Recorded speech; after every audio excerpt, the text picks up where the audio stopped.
Hey guys, welcome back to my channel Indian garage and travels. So finally నేనైతే ఇండియాకి వచ్చేసిన. Already ఒక blog కూడా అప్లోడ్ చేసిన క్రేటా ఫోర్త్ సర్వీస్ మీద. అండ్ సో ఈ బ్లాగ్ వచ్చే వరకు మనకి మీరు ఒకవేళ నా ప్యాకింగ్ బ్లాగ్ చూసుంటే యూఎస్ టు ఇండియా ప్యాకింగ్ బ్లాగ్లో నేను కొన్ని యాక్సెసరీస్ కొన్నా కార్కి. సో ఆ యాక్సెసరీస్ ఫిట్ చేసిన అనమాట. సో అవి ఎట్లా ఉన్నాయి ఏంటి అని ఈ వీడియోలో చూద్దాం. సో బేసికలీ ఇది ఒక చిన్న మోడిఫికేషన్ బ్లాగ్ అవుతుంది అనమాట. So let's go.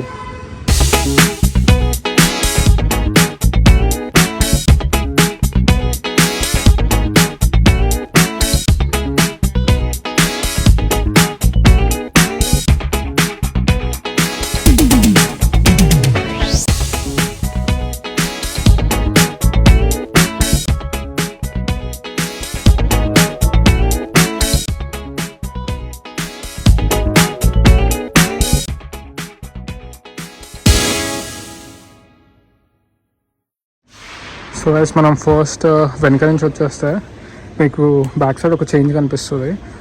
సో అది వచ్చేవరకు ఇది అనమాట. మనం ఈ స్పోర్ట్ బ్యాచింగ్ అనేది తీసుకున్నాము. లైక్ అక్కడ మనకి యూఎస్లో ఒక చైనీస్ యాప్ ఉంటుంది అనమాట, టీమ్ అని. సో దాని నుంచి తీసుకున్నాం. ఓకే, క్వాలిటీ బాగానే ఉంది. ఐ మీన్ స్టిక్ అయింది మంచిగా. Yeah, it's very good. ఇది వచ్చేసరికి మనకి బ్యాక్ నుంచి అంతే పెద్దగా ఏం చేయలేము మనము. ఆల్రెడీ మనకి షేడ్స్ ఉన్నాయి మనకి దీంట్లో. మీరు నా ప్రీవియస్ ఒక 1 year బ్యాక్ నేను ఒక మోడిఫికేషన్ బ్లాగ్ చేసిన. దాంట్లో నేను మొత్తం చెప్పిన ఈ షేడ్స్, ఈ బంపర్ గురించి అంతా. ఒకవేళ మీరు అది చూడకపోతే అది చూసేయండి. అండ్ కొత్త క్రేటా కూడా వచ్చింది, కానీ కొత్త క్రేటాకి పాత క్రేటాకి ఆల్మోస్ట్ యాక్సెసరీస్ సేమే ఉన్నాయి. ఎందుకంటే నేను have check with showroom guys. So yeah, they told me that almost అన్నీ సేమే ఉన్నాయి సార్ అన్నట్టు అన్నారు. సో సైడ్ నుంచి అయితే ఇక్కడ ఒక ఈ స్టిక్కర్ తీసుకున్నాను అనమాట నేను. ఏమో లైక్ బాగానే ఉంది కదా అని తీసుకున్నా. మీరు కామెంట్ సెక్షన్లో చెప్పండి ఏది సెట్ అయిందా లేదా అని. అండ్ సైడ్కి వచ్చేస్తే ఇక్కడ నేను ఒక ఫిలిం లాంటిది వేసిన. If you guys can see, ఇక్కడ నేను ఒక ఫిలిం లాంటిది వేసిన గైస్. ఇది ఎందుకంటే మనకి వర్షం పడినప్పుడు కానీ ఏదైనా పడినప్పుడు కానీ దీని మీద వాటర్ ఉండదు అనమాట. కానీ టెస్ట్ చేసి చూస్తే ఇట్ ఫెయిల్డ్. సో అనవసరంగా కొన్నా ఇదైతే. దీని మీద వాటర్ ఉన్నాయైనా అని అది తీసుకున్నాం కూడా. సో ఇది వేస్ట్. ఒకవేళ మీరు తీసుకున్న మాత్రం తీసుకోకండి. అండ్ ఇక్కడ ఒక చిన్న మనకు బ్లైండ్ స్పాట్ మిర్రర్ కూడా పెట్టిన. అది కూడా దాని టేపింగ్ సరిగ్గా లేకుండే ఇరిగిపోయింది అది కూడా. సో అది కూడా మనకి లాస్ అంటే ఐ మీన్ వేస్ట్. అండ్ ఫ్రంట్కి వచ్చేస్తే ఇక్కడ ఒక మనకి టోయింగ్ హుక్ లాగా ఇది పెట్టిన అనమాట. ఇట్స్ మెటల్ కాదు, కానీ కైండ్ ఆఫ్ మెటల్ టైప్ ఉంది. ఓకే, బాగుంది. అంటే ఫ్రంట్ నుంచి ఇట్లా ఉంటుంది మనకు లుక్. దాని నుంచి ఇంకా కొన్ని మోడిఫికేషన్స్ చేయాలి. లేటర్గా వచ్చే వీడియోస్లో చేపిస్తాను నేను.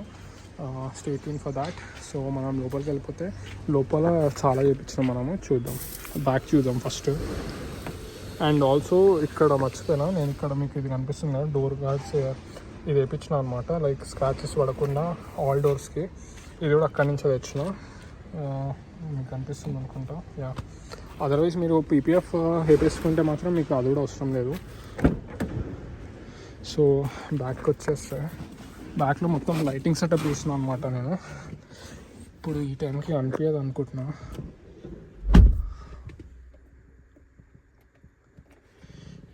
ఇప్పుడు కనిపించట్లేదు.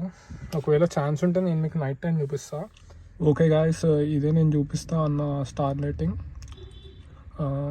ఇది మీకు చూపించిన ఈ పిన్.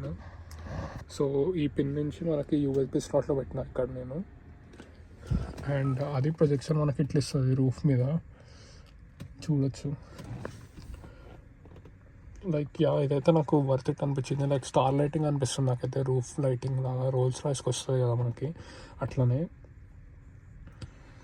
ఇది ఎలా ఉందో మీరు కామెంట్ సెక్షన్లో పెట్టండి. అండ్ ఆల్సో మీకు లింక్ కావాలి దీనికి అంటే లింక్ అని పెట్టండి, నేను మీకు లింక్ అనేది సెండ్ చేస్తాను. అండ్ సీట్స్ లైటింగ్ అయితే ఇన్స్టాల్ చేసిన, చూడొచ్చు. మొత్తం 4 వస్తాయి అనమాట మనకి. బ్యాక్ 2 అండ్ ఫ్రంట్ 2 వస్తాయి అనమాట. అండ్ దీని కంట్రోల్ వచ్చాక అక్కడ మనకి 12 volt ఛార్జింగ్ స్లాట్లు పెట్టాలి. అండ్ ఒక రిమోట్ కూడా వచ్చింది, చూపిస్తాను. ఒక రిమోట్ కూడా వచ్చింది. అండ్ ఇక్కడ లైటింగ్ వచ్చేసింది. ఓకే, లైటింగ్ బాగుంది. బట్ ఒక డ్రాబ్యాక్ ఏంటంటే రిమోట్ పని చేయట్లే గైస్. సో ఒకటే మోడ్లో ఉంది, అది డిస్కో మోడ్. నాకేమో ఈ మోడ్ నచ్చదు. నేను మొత్తం బ్లూ ఉంచుదాం అనుకున్నా, ఎందుకంటే అక్కడ మనకి డాష్బోర్డ్ దగ్గర బ్లూ లైటింగ్ వస్తుంది. సో మొత్తం బ్లూ ఉంచుదాం అనుకున్నా, కానీ ఈ కలర్ ఉంచుదాం అనుకున్నా బ్లూ. కానీ ఈ రిమోట్ పని చేయట్లే, అర్థం కావట్లే ఏమైందో అని. సెల్స్ పోయినాయంటే ఏమో తెలీదు, చూడాలి అది. బట్ యా, ఇది ఒక డ్రాబ్యాక్. మనం ఒక వ్యాక్యూమ్ క్లీనర్ కొన్నాం. That works great for the car. In case ఎవరైనా మోడిఫికేషన్స్ చేసుకుందాము, యూఎస్ నుంచి ఏమైనా తెప్పించుకుందాము అన్నట్టు ఉంటే ఇవైతే తెప్పించుకోండి, చీప్ అండ్ బెస్ట్ అయిపోతాయి. లైక్ ఇవన్నీ నాకు ఒక $14 వచ్చినాయి అనమాట. అంటే $14 అంటే ఆల్మోస్ట్ ఎంత మనకి ఒక 800 to 1000 వచ్చేసినాయి ఇవన్నీ. అదే మనం బయట ఇక్కడ తీసుకున్నాం అనుకోండి, ఈ లైట్లకే వాడు ఒక 1500 అట్లా అడుగుతారు. సో అది చీపే ఉండే యూఎస్లో. బట్ నేనేమి అన్నీ ఎక్కువ తీయలే, ఎందుకంటే నాకు తెలీదు అంటే ఇవి షూట్ అవుతాయా లేకపోతే వర్క్ అవుతాయా లేవా అని డౌట్ ఉండే. కొన్ని డిఫెక్ట్స్ ఉన్నాయి చెప్పిన నేను మీకు. ఆ బ్లైండ్ స్పాట్ మిర్రర్ అయితే పోయింది, ఆ ఫిల్టర్ కూడా పని చేయట్లే. ఏసీ ఆన్ చేద్దాం. చాలా వేడిగా ఉంది హైదరాబాద్లో. సో యా, అంతే మరి ఈ వీడియో మీకు నచ్చినట్టయితే లైక్ చేయండి, కామెంట్ చేయండి. నెక్స్ట్ బ్లాగ్లో మనం మళ్ళీ కలుసుకుందాం. డిఫరెంట్ కార్స్ మీద రివ్యూస్ చేయబోతున్నా. సో మీకైతే కంటిన్యూస్గా బ్లాగ్స్ వస్తాయి. మీరైతే మీ సపోర్ట్ చూపించండి. If you like this video, like, share, comment. Thank you. Signing off.